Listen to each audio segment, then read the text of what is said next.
On est de retour à la hausse sur la colline, effectivement, avec Graham Fraser à Ottawa et Mathieu Bock-Côté à Montréal. Graham Fraser, c'est un ancien correspondant du Globe and Mail à Québec qui a publié un livre sur le Parti québécois en 1984, René Lévesque and the Parti québécois in Power. Il a aussi été, évidemment, commissaire aux langues officielles. Puis Mathieu Bock-Côté, évidemment, c'est le sociologue et chroniqueur au Journal de Montréal. Bonjour à vous deux. Bonjour. Bonjour. Bonjour, je vais commencer par Graham Fraser. Quel contraste quand même entre le 15 novembre 1976, dont on a célébré ou commémoré le 42e anniversaire, et le 15 novembre 2018 qui vient de passer. Et ma question, ce serait, est-ce que le Parti québécois a fait son temps? C'est difficile à dire. Moi, il y a toujours des gens qui sont prêts à annoncer la mort du Parti québécois, de la souveraineté, puis il y a toujours ressuscitation qui se produit, mais il y a eu une fragmentation de la coalition qu'était le Parti québécois en 76. On a vu une division entre Québec solidaire et le Parti québécois qui augure mal pour le Parti québécois. Donc, c'est sûr qu'il y a une morosité très compréhensible maintenant, qui n'était pas du tout le cas il y a 42 ans ou en 76 en tout cas. Mathieu Bock-Côté, on sait que le Parti québécois a fait son post-mortem en fin de semaine, samedi. Est-ce que cette coalition-là, elle est morte et enterrée, la coalition dont parle Graham Fraser, ou est-ce qu'elle peut être reconstituée? Je ne vous entends plus, je n'ai pas entendu votre question. Ma question portait sur la coalition qui était le Parti québécois en 1976, coalition qui a éclaté. Et est-ce qu'elle est morte et enterrée, ou est-ce qu'elle peut être reconstituée? En fait, c'était une coalition qui était rendue possible par l'histoire. Il faut bien le savoir. C'est-à-dire, on était dans un moment d'affirmation historique tout à fait marqué. Il y avait différentes manières de se rendre à l'indépendance du Québec, et un fait réalisme faisait en sorte que chaque tendance savait qu'elle devait collaborer avec l'autre, d'autant qu'on croyait que l'indépendance était imminente. Pour tenir ensemble Louise Arel et Jean Caron, pour tenir ensemble Gilles Grégoire et Pierre Bourgault, qu'est-ce qu'il faut qu'on ait l'impression qu'on peut réussir bientôt. Or, maintenant, l'indépendance est rendue tellement éloignée à l'horizon historique qu'on se demande comment une coalition pourrait reprendre forme rapidement. Cela dit, je constate que Pascal Bérubé a dit il y a un point qui est fondamental au Parti québécois, c'est l'indépendance. Le reste, on peut en parler. Alors que pendant longtemps, les péquistes ont dit, depuis une vingtaine d'années, ils disaient souveraineté et social-démocratie, ou souveraineté et progressisme, mais il n'en demeure pas moins qu'aujourd'hui, dans les faits, la vraie coalition nationaliste au Québec, ce n'est plus le Parti québécois, c'est la coalition Avenir Québec. Donc, est-ce que le Parti québécois peut redevenir une coalition souverainiste à moyen terme? Évitons de l'enterrer immédiatement. Est-ce que l'idée d'indépendance est morte? Je ne crois pas. Mais pour l'instant, le Parti nationaliste vers lequel convergent différentes tendances du Québec francophone, des souverainistes inclus, c'est la coalition Avenir Québec. Graham Fraser, je voudrais rebondir sur les propos de Mathieu Bock-Côté qui dit que la vraie coalition nationaliste aujourd'hui, c'est la coalition Avenir Québec. Vous qui avez couvert les belles années du Parti québécois, après tout, qu'est-ce que vous pensez de cette affirmation? Je pense que je suis pas mal d'accord, dans le sens que, comme M. Bock-Côté a dit, il y avait des tendances vraiment différentes au sein du Parti québécois pendant les années 70 et même au sein du Conseil de ministres. Et ce qui était frappant, c'est que chaque tendance, que ce soit progressiste de gauche, pure et dure, plus collaborationniste, mais progressiste, plus à droite, tout le monde pensait que René Lévesque était d'accord avec eux, puis endurait les autres. Et la crise du Parti québécois en 1984, c'était quand M. Lévesque a endossé la position de Pierre-Marc Johnson en disant que il n'y aurait pas de référendum dans le mandat suivant après les prochaines élections. Donc, un tiers du Conseil des ministres a quitté. Donc, c'était à partir de ce moment-là qu'on a vu le fractionnement de la coalition que M. Lévesque a pu garder par la force de sa personnalité. Oui, qui existe plus tellement aujourd'hui comme on l'a bien dit. Comme je reviens à vous quand même, Grant Fraser, sur une autre question, parce qu'il est difficile d'avoir un commissaire aux langues officielles au bout de la ligne sans parler du sort des Franco-Ontariens. Parce qu'actuellement, on voit que le parti, c'est-à-dire le Parti conservateur au pouvoir en Ontario, Doug Ford, fait des coupes et compressions importantes au service aux Franco-Ontariens. Est-ce que vous, comme commissaire aux langues officielles, vous dénonceriez ça aujourd'hui? Oui, tout à fait. Moi, d'abord, faut souligner, je ne suis plus commissaire, mais je sais. J'étais très déçu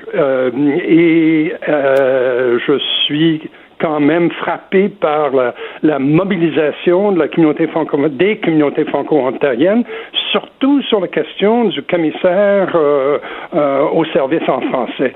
François Boileau a joué un rôle extrêmement important depuis 11 ans maintenant. Il a parlé fort, il a agi avec justesse, mais aussi avec courage. Et l'idée qu'on peut juste transférer toute cette activité dans le bureau d'ombudsman, je trouve ça de la foutaise. Je pense que... mais ce qui est frappant, c'est que ce matin, je suis revenu pour lire la déclaration où on a fait cette annonce, et c'est très bien caché. Le ministre n'en a pas parlé, puis la seule mention dans la déclaration financière, c'est que pour des raisons d'efficacité, on va réduire le nombre d'agents de la législature de 9 à 6. Et c'était seulement en grattant qu'on a pu trouver qu'il y a eu cette attaque de front contre la communauté. Et là, quelle coïncidence aujourd'hui, François Legault, on en a parlé plus tôt à Marc-André Gagnon, mais François Legault est à Toronto. Qu'est-ce qu'on pourrait espérer du premier ministre du Québec à Toronto, Mathieu Bock-Côté? En fait, le premier ministre du Québec, je pense que la personnalité de François Legault, c'est pas exactement celle-là, mais je pense que François Legault, s'il a des idées claires, doit rappeler des concepts de base à Doug Ford, lui rappeler des concepts oubliés, mais pourtant fondateurs, par exemple la notion de deux peuples fondateurs. Il devrait lui rappeler que les Franco-Ontariens ne sont pas d'abord des Franco-Ontariens, mais des Canadiens français, comme on disait autrefois, c'est-à-dire des gens qui représentent une partie de l'histoire de ce pays. Et d'ailleurs, c'est pas en tant que Franco-Ontariens, en pensant qu'ils ont des droits, mais en tant que Canadiens français, c'est-à-dire en tant qu'une des deux communautés fondatrices du pays. Il devrait aussi rappeler, me semble-t-il, l'incroyable débalancement entre la situation des anglophones au Québec, qui ont non seulement des droits historiques qu'il faut reconnaître, mais par ailleurs des privilèges néocoloniaux qu'il faudrait rappeler, et de l'autre côté, la situation des francophones à la grandeur du Canada, un minimum de réciprocité ne serait pas trop. Il serait juste que François Legault rappelle, il dit, est-ce que vous apprécieriez ça, M. Ford, si je traitais les anglophones du Québec comme vous traitez les francophones de l'Ontario, ou comme on traite les francophones à la grandeur du Canada? Je serais curieux de savoir comment le Canada anglais réagirait devant une question de simple bon sens comme celle-là. J'aimerais entendre Graham Fraser là-dessus, sur la réciprocité, parce que j'ai vu ça beaucoup sur les réseaux sociaux, des gens qui disent, nous aussi, on va couper le financement, mettons, aux nombreux hôpitaux anglophones au Québec pour faire comprendre ce que c'est qu'être une minorité, puis pour faire comprendre les difficultés des francophones à l'extérieur du Québec, hors Québec. Et ce débat-là sur la réciprocité, Graham Fraser, comment vous l'accueillez? Moi, je pense que c'est d'abord la nature du système parlementaire au Canada fait en sorte que M. Ford a un gouvernement majoritaire avec l'appui de la minorité de la population. Et cette minorité l'a appuyé plutôt par désabusement avec le gouvernement précédent. Tout cela étant dit, il y a une fraction de sa base qui est intraitable sur cette question et qui s'en fiche des anglophones du Québec. Donc, l'idée qu'on peut tenir la population anglophone comme otage, je pense pas que ça tient la route comme stratégie d'appui aux Franco-Ontariens. Ce qui va être plus intéressant, c'est de voir comment